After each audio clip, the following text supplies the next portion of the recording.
Hi listeners, Jason here.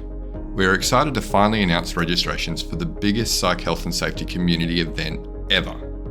The inaugural The Psych Health and Safety Conference will be held at the Sofitel Wentworth, Sydney, June 19 to 20, 2024 and offer concurrent virtual attendance.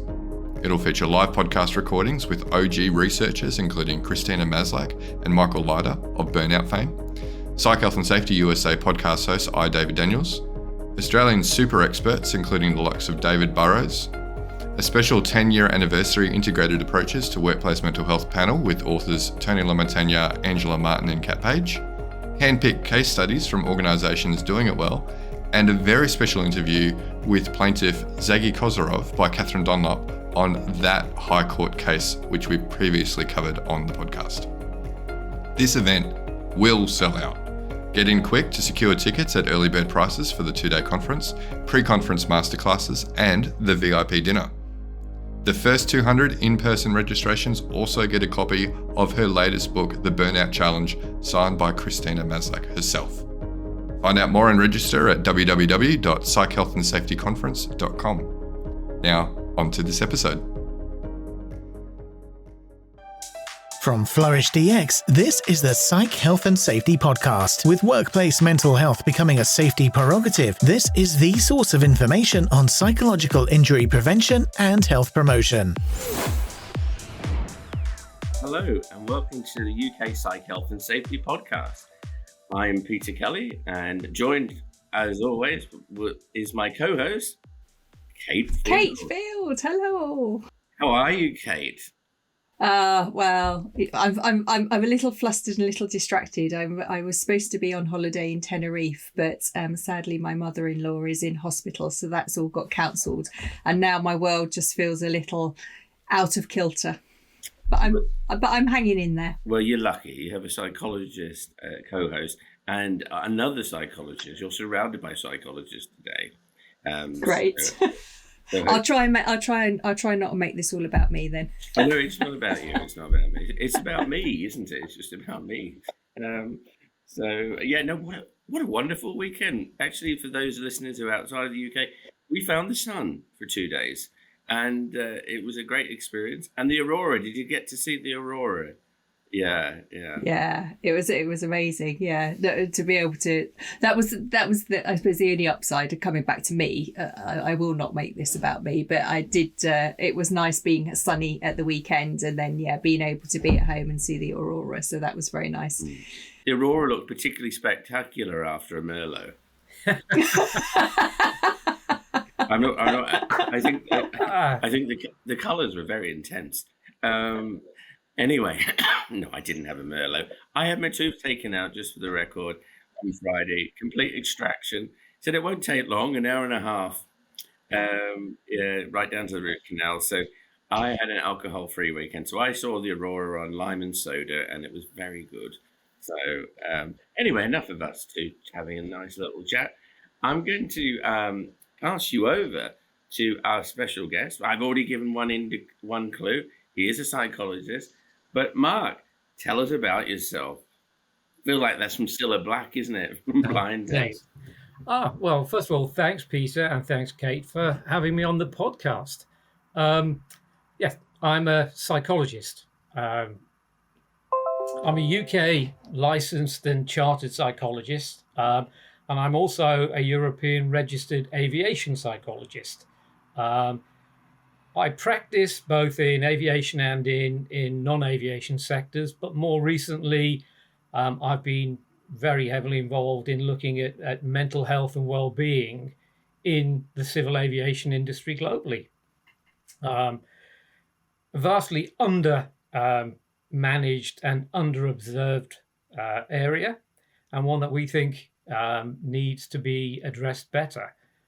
So I guess you could say I've sort of been on a little bit of a mission since about 2015-16 to drag the industry kicking and screaming into recognizing that the mental health and well-being of the people that make it work is worthwhile paying attention to and worthwhile doing the right things, both for safety reasons and also just for the simple reason of the people deserve to be looked after as best we can.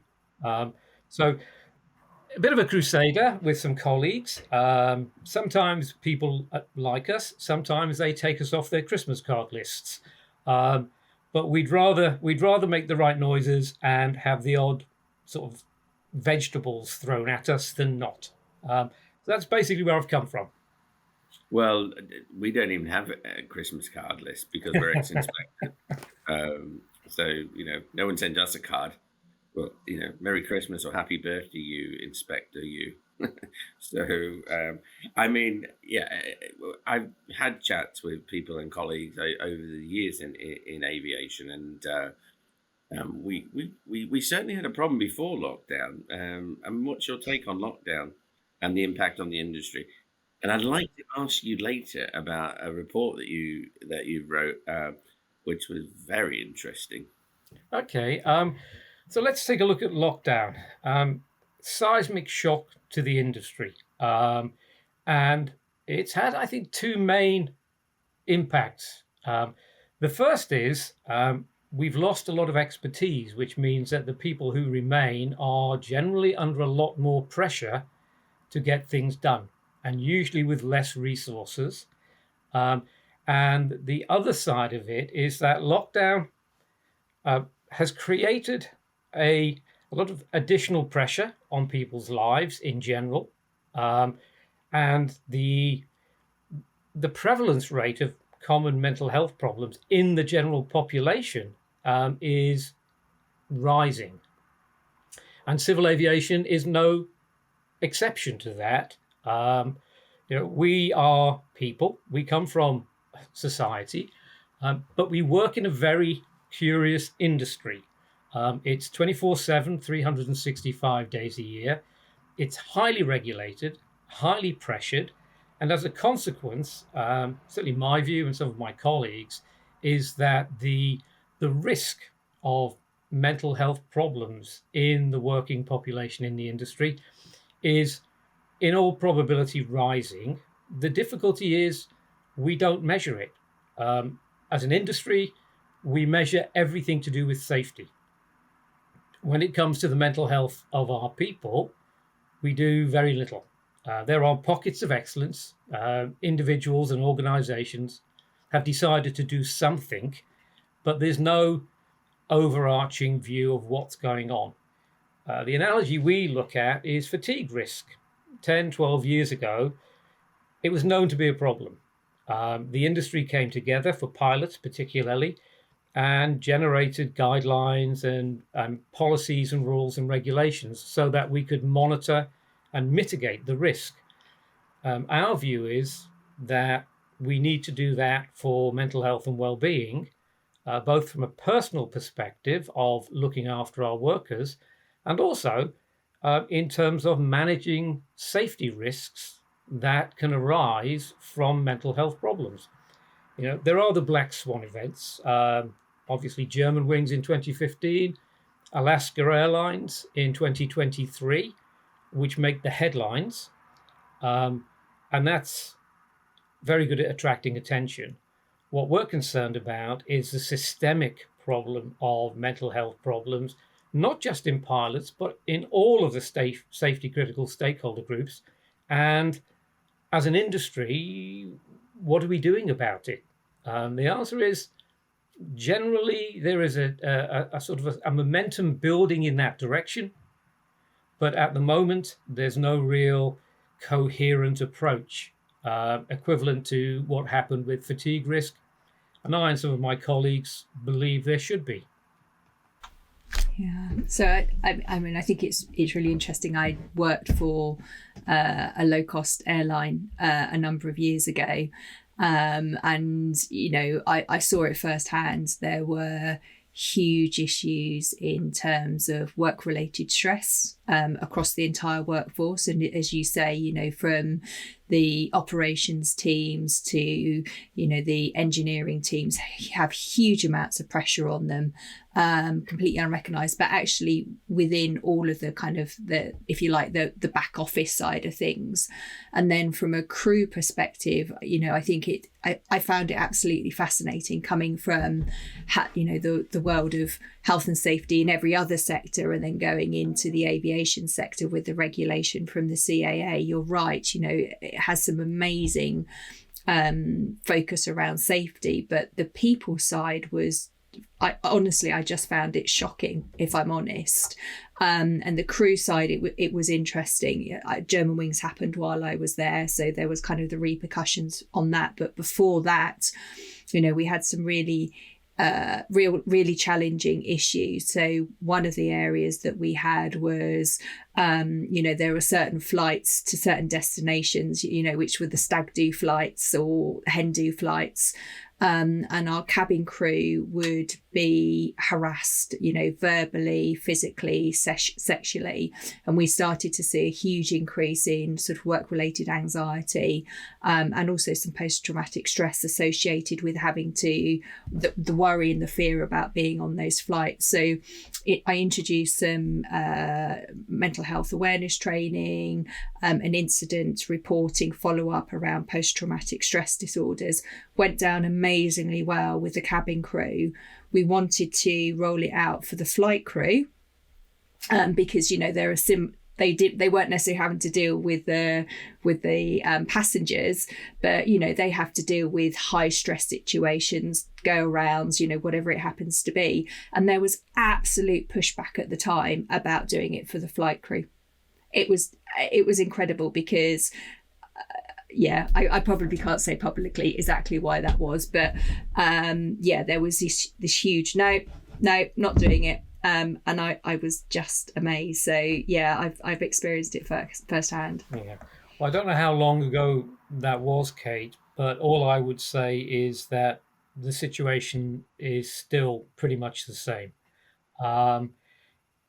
There is, I would call it, a degree of exceptionalism in the industry, where certain stakeholder groups believe that they don't need help, or this can't happen to me. And from my personal perspective as a psychologist, that's naive. There is no such thing as a person who is immune to the consequences of long-term stress. You know, we know what the outcomes are. Why the industry operates that way, I don't know. I recall a business colleague of mine who once said, if you have a mental health problem and you see the AME coming, jump down the stairs and break your leg, it will distract him. And that mentality still exists in part of the industry, but it is changing slowly. So, you know, it's work we've been doing at the Royal Aeronautical Society, some of the regulators, particularly outside Europe.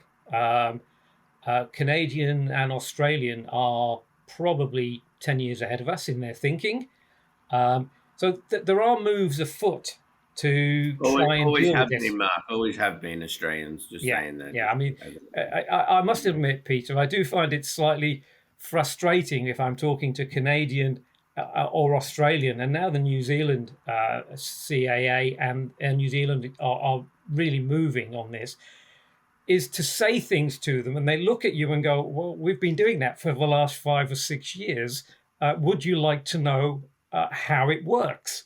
And that, I think, that is one of the things that really we've been trying to do at the Royal Aeronautical Society, which is to say we have these little pockets of excellence around the world, but they're not communicating.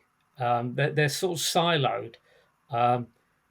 We should be learning globally, not responding locally to these things. So, you know, there are recognitions it's happening. The regulators are now talking about it. Whether we can reach an appropriate solution is yet to be determined.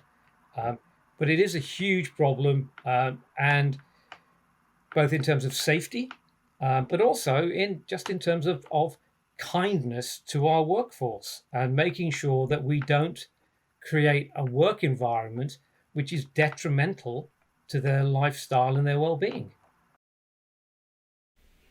I mean, I agree, and I mean it's a good 10 years ago that I was involved, and it was shocking. I think there were, some real challenges. You're right. I think there was a lot of, certainly from the flight crew, had come from kind of military background, so it was very macho.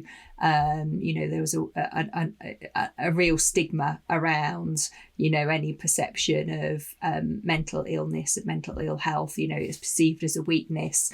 I think there was another dynamic as well in terms of the engagement with the unions. So any time there was any sense that that fundamentally the perception was flight crews were trying to get out of doing their job, was always a constant battle. And I certainly, in my role, I had some real challenges. It was a very difficult place, and I had work-related stress. The morning when I had to pull over onto the hard shoulder of the motorway because I was having a panic attack, and I was the moment I knew that I needed to leave. And I think having that awareness, though, Kate, awareness of the that's the time to leave is very important. And there will be, it's interesting, when I was at HSC, we were involved in baggage handlers, the whole realm of the industry is impacted. So, and I think that's really, for our listeners, could you briefly explain Alaska? Some of us know, but not everybody. Okay. Alaska In 2023, there was an incident on an Alaska Airlines flight.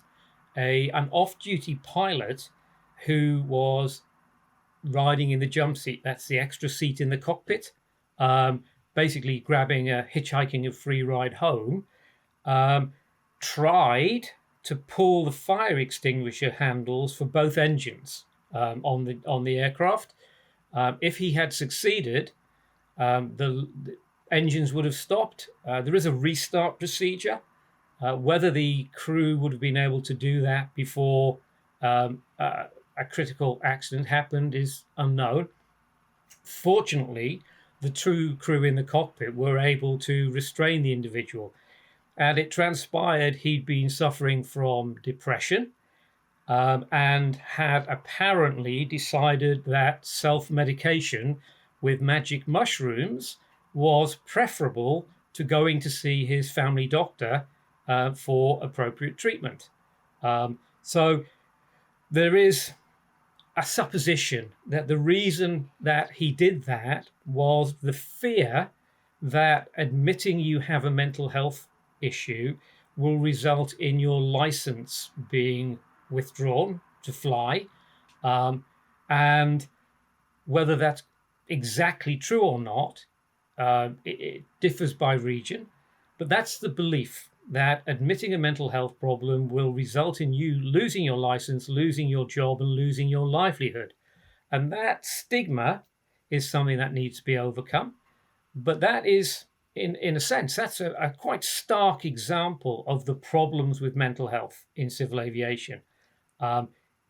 People are struggling, but there are pressures on them to continue to turn up and do their jobs.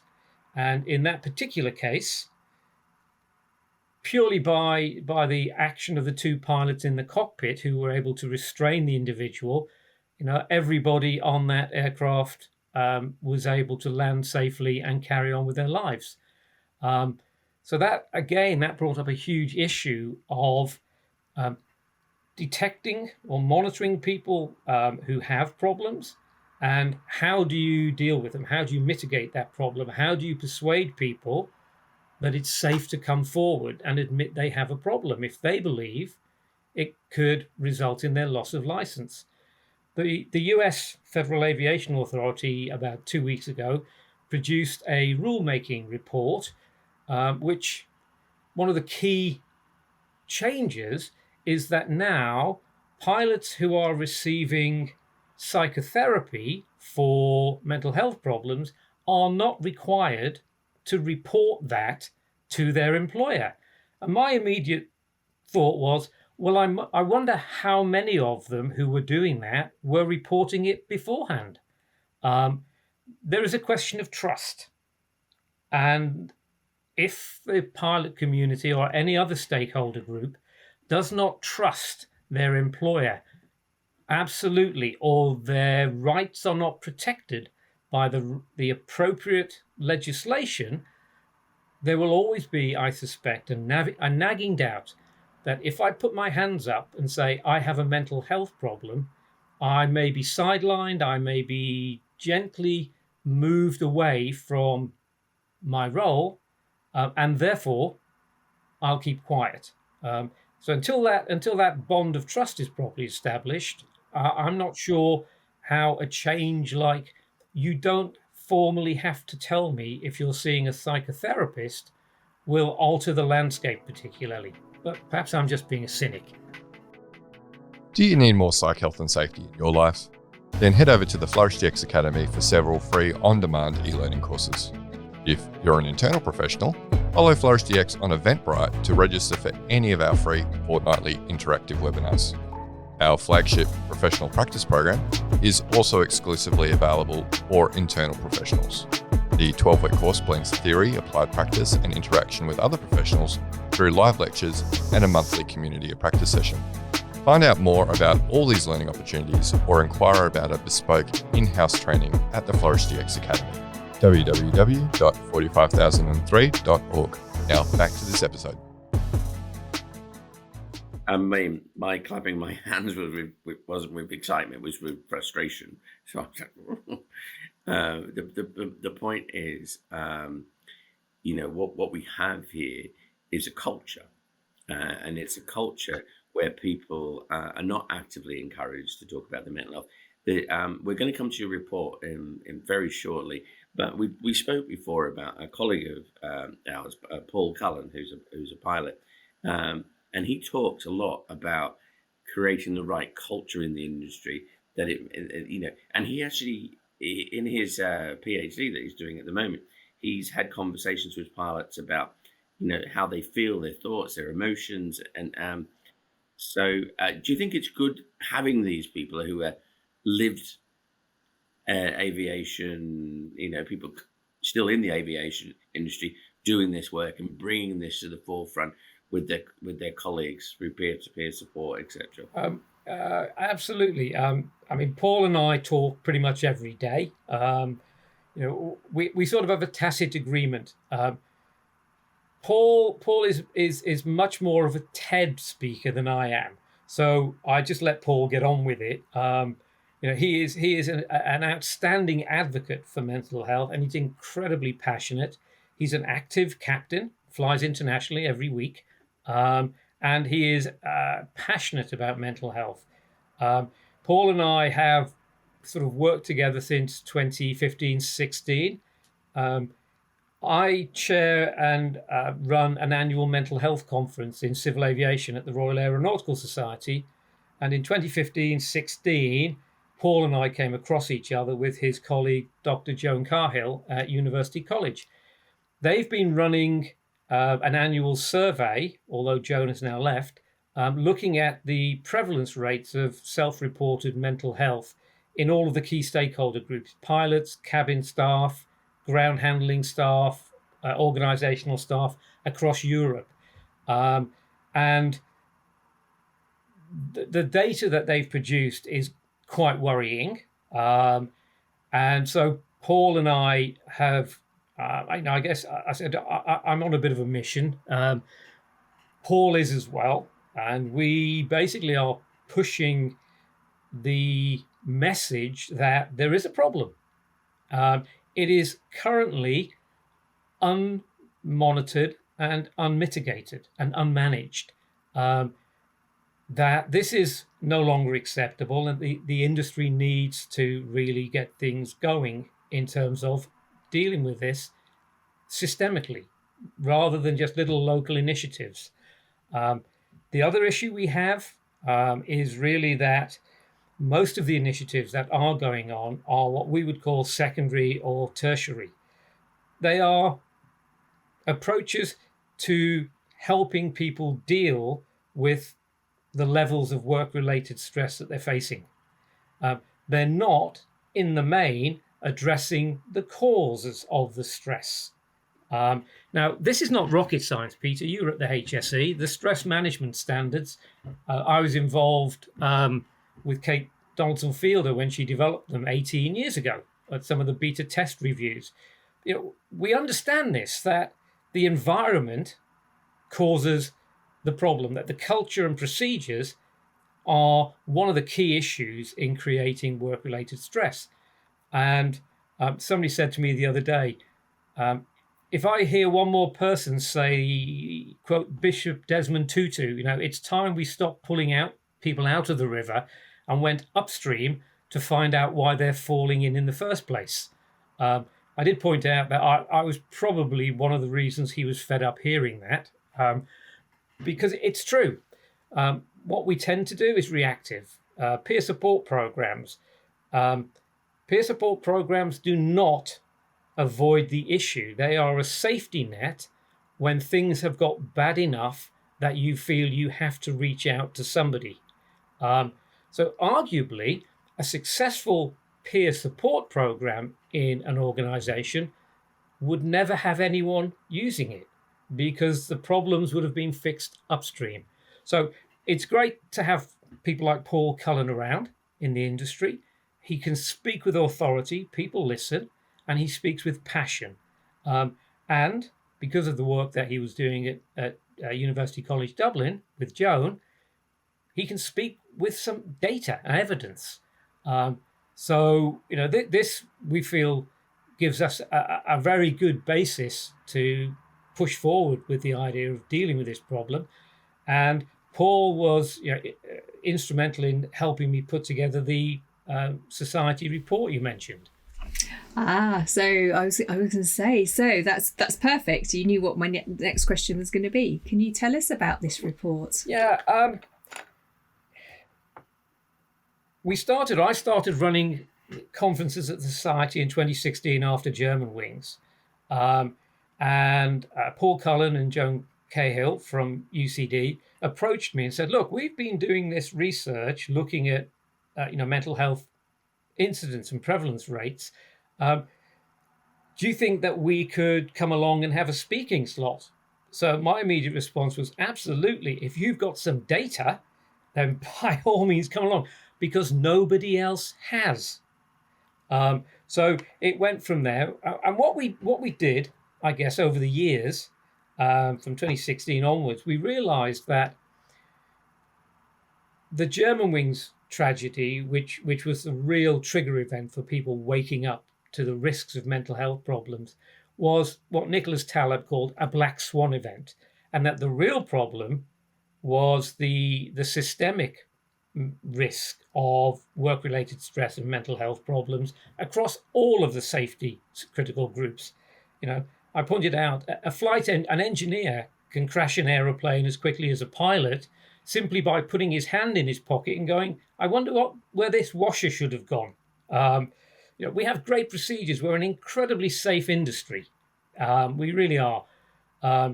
But that's no reason to not do the right thing by our people and to improve safety even further.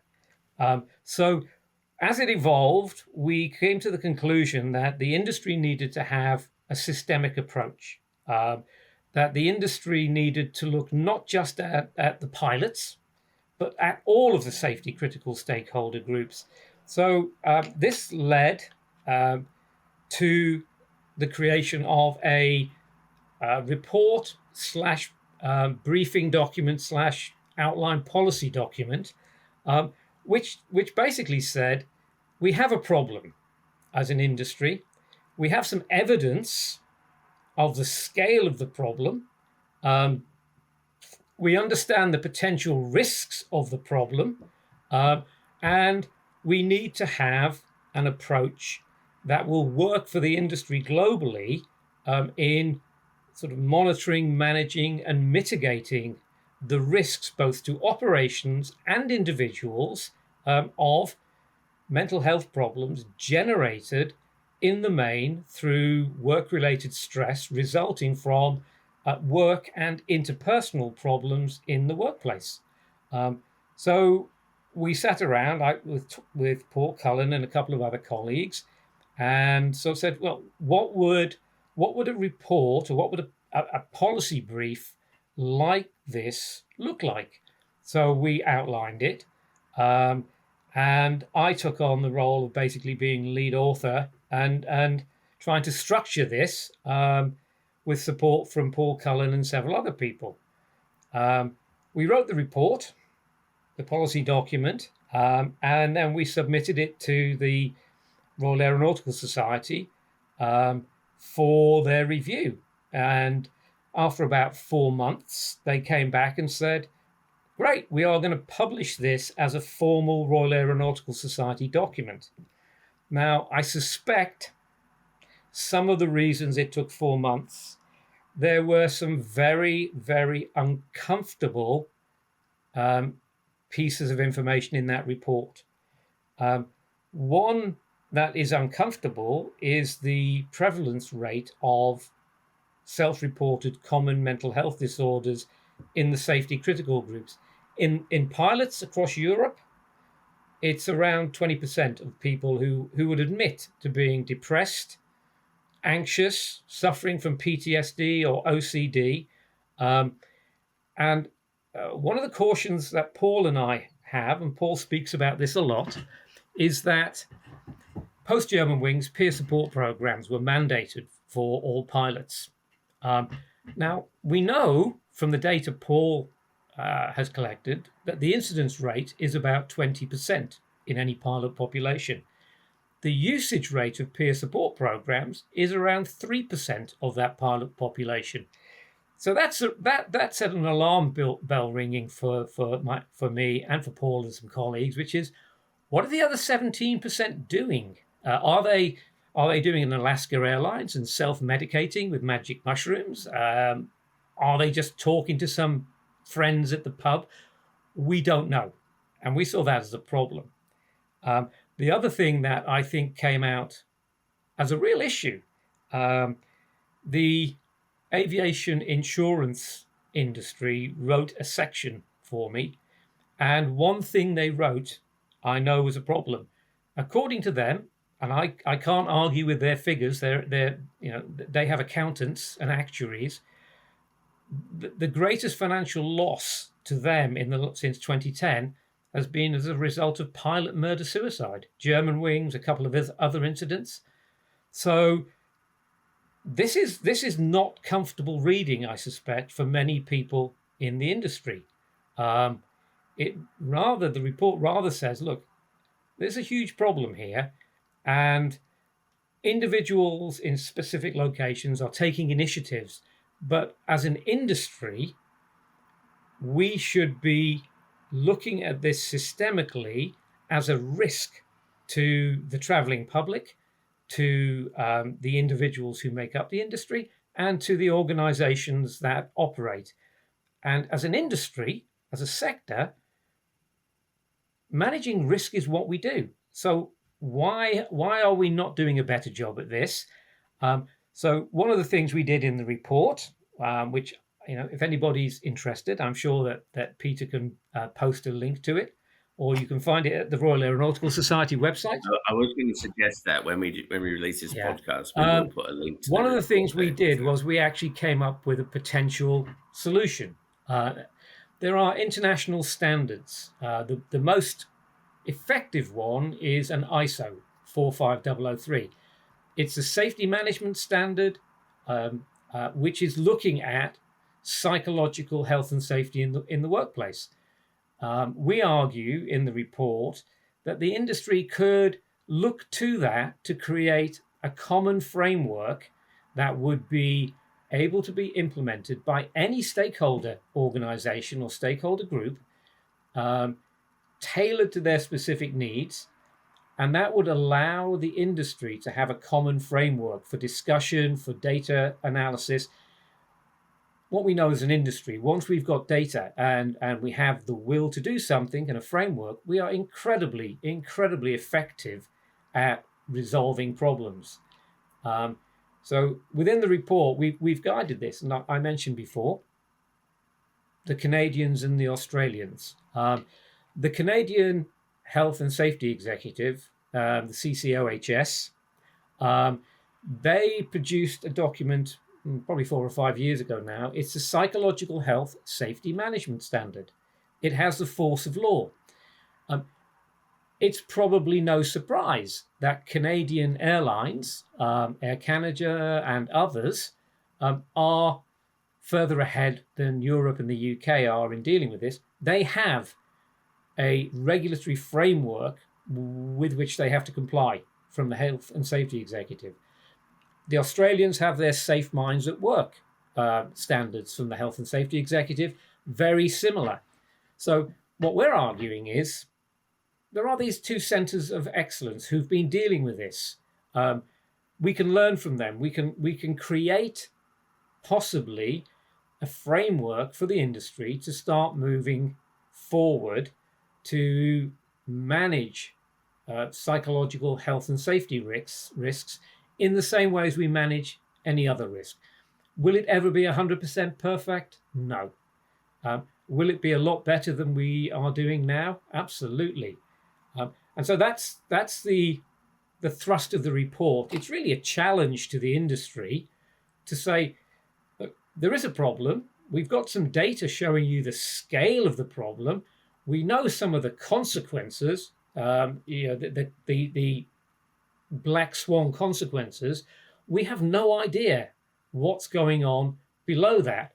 Kate's observation of having to pull over on the hard shoulder of a motorway because of having a panic attack, which was probably due to work-related stress, you were probably fortunate that was before they had smart motorways. Otherwise, when you pulled over, you may have had an articulated lorry saying hello at 50 miles an hour. Would that have been put down to a work-related accident? No, it wouldn't have been. But in reality, it would have been, because the panic attack, the anxiety attack you had was as a direct result of your work environment and your work stresses. Is this acceptable? We would argue not. And we would like to see the industry get moving on an approach. Hence our report. I don't know about you, Kate, but doesn't this just feel a little bit like when Robins brought his report out and said, look what's going on in the world of work? So, yeah, I mean, it's I think it's a sad reflection on lots of industries. But the fact that you've been able to produce this report, where do you think you go next, though? I mean, in terms of what's the minimum expectation that you've got of the industry? What about you, Kate? What do you think? I mean, it's a big. I was very curious to see whether the report's been picked up by the CAA here in the UK and EASA in Europe, and kind of what their response is. I mean, I agree. Having had direct experience of it, it was such a huge and obvious gap, and thank you so much to you, Mark, and the team that's pulled together this report. I think you're right. It does need a joined up systemic approach to really tackle this. So yeah, I'll be curious what have the CAA and EASA had to say about it. The CAA have said very little at the moment. I haven't spoken to them. I have a meeting with EASA next week. They are very interested in doing something with this report. I've had a lot of feedback. The American Aviation Medical Association, which essentially informs the American Federal Aviation Authority about licensing of pilots and other control professionals, they phoned up and said, great, we love your report. Can we have a meeting next week? And we intend to throw the full weight of the Aviation Medical Association behind this report and essentially push it to the FAA. We're getting a lot of Air New Zealand, Qantas, and Air Canada are all very positive, and we're getting feedback from their national aviation authorities. So we're seeing a lot of very positive feedback from this. Our next step, I guess, in the short term, we would hope to persuade EASA, because they seem to be willing to engage, to actually take this report and to do some additional work to fill it in more, to backfill it, as it were.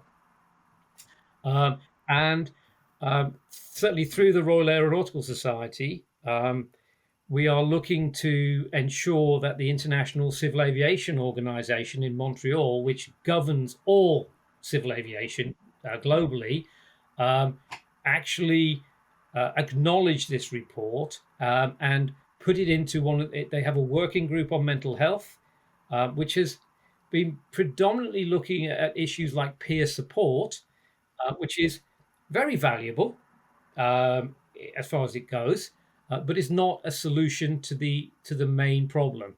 So we're hoping that their working group will pick this up. I know some of the members. So we're trying to push this into the regulators and the operators. And what we did in the report, rather than just say this is a problem, fix it, we've actually identified all of the key benefits: financial, ESG, human resources, risk reduction, that will accrue to organizations if they do this properly. And there's lots of evidence from other sectors to support that. So we've actually given the industry not just the stick, but also the carrot. I think the two key things, however, that will probably get people's attention. One of the people who helped put this together is a chap called Gerard Falling Casey, probably the world's leading corporate risk and liability authority. And his view is, and he wrote a frontispiece, which basically says, this is a risk.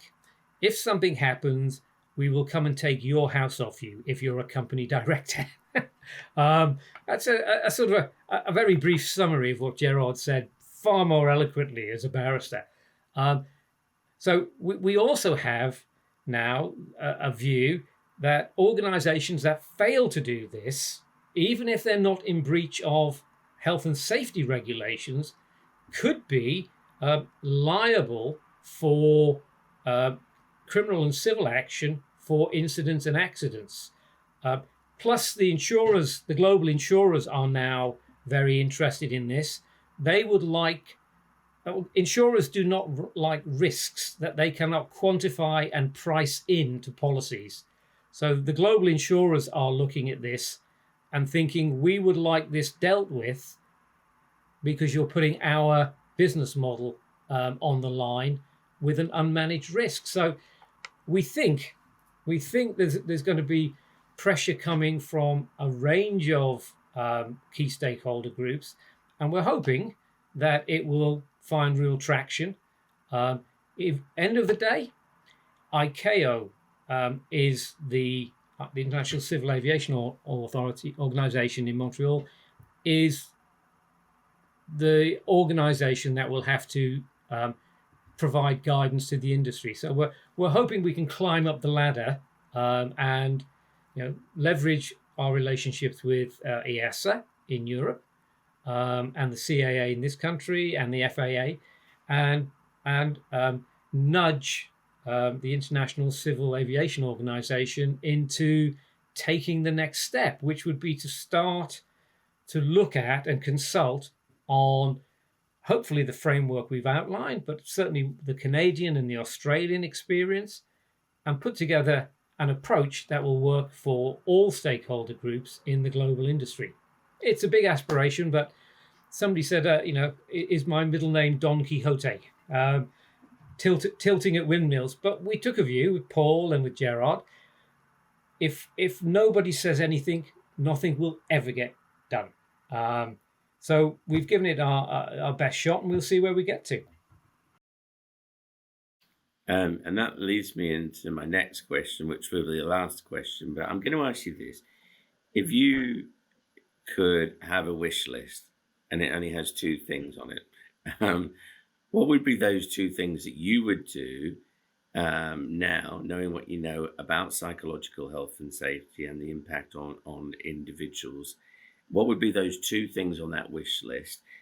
Because this is a take home for our listeners. So two things that you want the listeners to take home, and maybe in their own realms of wherever they are of influence, to impact. And then you'll be relieved that we'll release you back to do your work. I'm just another technical question. What are your air miles like? Do you have like because I'm constantly struggling to get to silver on my British Airways, so I'm just like, yeah, my air miles are brilliant. Yeah, that's an offline question. I think the 2 points question. Okay, I think my first one, both on a high level and even locally, is ask questions and get some data. It doesn't have to be a sort of a high level glorious thing. Just in an organization, talk to people, find out, and just collect some sense of how big a problem you have. Whether it's a small organization or whether it's an approach for a large organization, you need to have some insight into the scale of the problem. And so that's one thing, is collect data, even if it's locally and you're doing it on a spreadsheet or on the notional back of an envelope. That will help you understand where you've got issues, what are driving the issues that you've got. And I guess the second thing that I would like to see is people taking proactive steps to look for help and solutions. I was looking this morning at a conversation, and I just happened to mention, well, have you thought of just reaching out to Mind or the Samaritans in the UK? They have very simple programs and information that could help you. And the response was, oh, I didn't realize that. So in the big picture, we would like people to implement this report at ICAO. In the small picture locally, try and get a sense of whether you have some problems, and do that just by talking to people. Just ask them openly, how are you doing today? And the basic rule, and I'm sure Kate will remember this, basic rule they teach clinical psychologists is ask twice. How are you doing today? And people say, I'm fine. And then just very casually say, no, how are you doing today? Most people will at that point say, well, actually, at which point you can listen.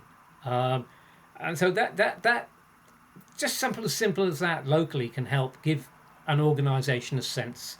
The other thing is reach out for some help, whether it's someone like Mind, just for some guidance material, or Samaritans. There are resources out there locally that help, and globally, we would argue, read our report and think about whether it's something that needs to be done for the entire industry. So that's probably things I'd like people to take away. Nothing to be ashamed of. Avoid the stigma. We all suffer from stress. We can all suffer from depression or anxiety. And we can all get past it if we talk to people and if people are willing to support us. Well, Marc Atherton, thank you very much for being on this podcast. I thoroughly enjoyed it, I have to admit, and there's some incredible points in that report, and we'll put a link in it on our post. For those of you listening on your various different options for podcasts, be that on YouTube or on LinkedIn, etc. Look out for this. And Marc, thank you very much. One last point. Kate, the things in this report are applicable to any industry. It's not just aviation. Absolutely. So take a look. Thanks, guys. Absolutely. And Kate, thank you Thanks, for Kate. being here and asking some really interesting questions as well. My pleasure. Thank you. Okay. Bye. You've been listening to the Psych Health and Safety Podcast. To stay up to date with the latest on psychological injury prevention, follow Flourish DX on LinkedIn and subscribe to the Psych Health and Safety Podcast at www.psychealthandsafety.com.